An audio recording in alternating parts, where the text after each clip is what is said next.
Hello everybody, this is the Tumble Doctor, and I'm coming to you today with a special video for any of you parents out there. You have like the acrobats at home, the monkeys jumping off the couches and doing flips around your living room. Maybe they're 4 years old or 5 years old, 6 years old, and you're seriously considering putting them into a gymnastics class. I am here today to help you save time, help you save money, help you to save energy, effort, frustrations with 5 Tumble Doctor prereqs for any athlete prior to ever stepping foot into a gym to do a gymnastics class.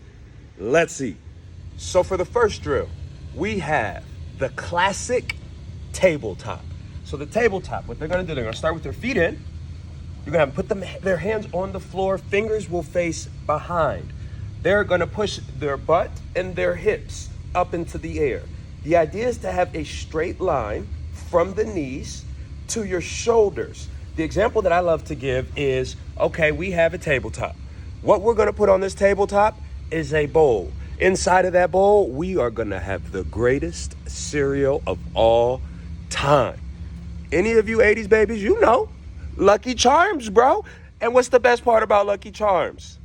Marshmallows. So with these athletes, we wanna push their tabletop up. There's a bowl of Lucky Charms right there on their tabletop.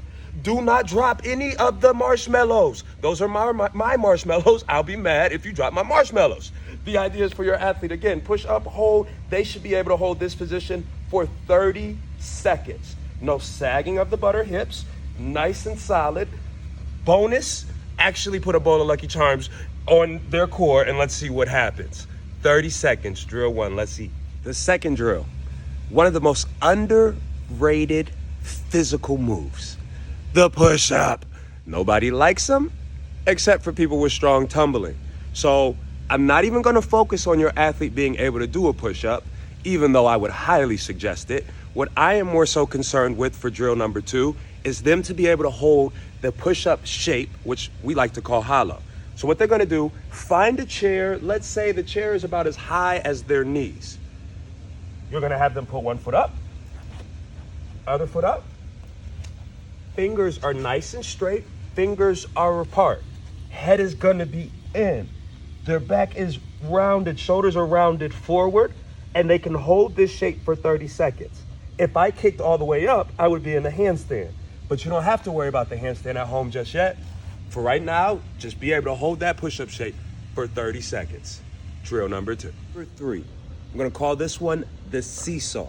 It incorporates balance, flexibility, and strength, and it will ensure that once you enroll your child in their gymnastics class, ninja class, whatever class it is, that their handstands and cartwheels will progress faster.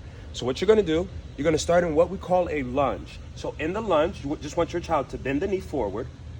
Their shoulders are gonna be extended and over their knee. They're gonna lift the back foot off the floor. So this is the beginning. At first, athletes will probably struggle with this.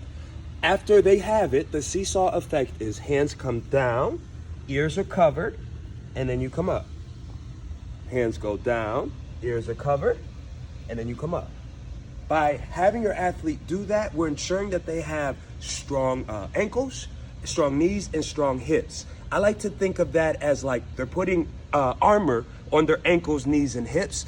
If you don't know, I can tell you right now, at least specifically in the cheerleading industry, those 3 areas are the cause for, who knows, thousands of people to miss routines, to miss competitions, and to be sitting on the sidelines. We don't want that with these young monsters, so let's make sure that we're strengthening them right now.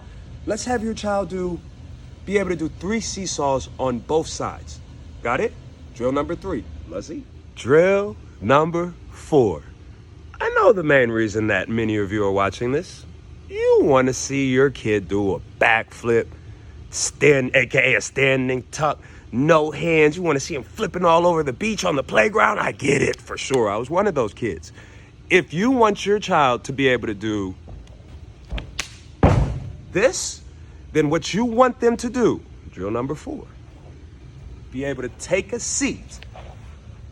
The whole idea to be able to hit that shape in the air, you have to be able to master that shape on the ground. If you don't master that shape on the ground, you're gonna eat the mat and it's gonna taste like disappointment. So what we're gonna do, I'm arms up. You're gonna have your athletes lift their toes off the floor, and you want them to be able to hold this shape for 30 seconds. Now, it looks relatively easy. Parents, I challenge you, sit your butt on the floor and hit this shape real quick. And after about 10 seconds, you're gonna feel the trembling down here in your stomach because I'm shaking right now. Again, you want them to be able to hold that shape for 30 seconds with the feet up. That's gonna allow them to learn their backward roll faster. It's gonna strengthen their core. And then ultimately, you're gonna see your baby doing them backflips. Let's eat. Drill number 5. One of my favorites for the little munchkins. This drill is called duck walks. It promotes strong legs and, once again, strong ankles and strong knees. So what we do, we gonna drop it on down. Butts are low to the floor. Try to keep your heels close to the ground as you can. And what you're gonna do, you're gonna walk. And just walk. Let's set the goal for your young athlete to be 25 steps. Let's say 26, 13 on each side. Forward. And then 13 steps going backwards. Again, we're promoting strong joints and also strong legs. Strong legs make strong high tumblers. Let's eat. So once again, these were the 5 Tumble Doctor prereqs that every athlete, again, we're talking about the 4-year-olds, the 5-year-olds, the 6-year-olds that are flipping around your house, they all should be able to do these 5 things before ever stepping into a gymnastics class. There's a baseline for strength that these athletes need. You give me an athlete that can do these 5 things, I'll turn them into a little monster. The table's set. Let's eat. This is the Tumble Doctor once again. Thanks for tuning in. See you soon.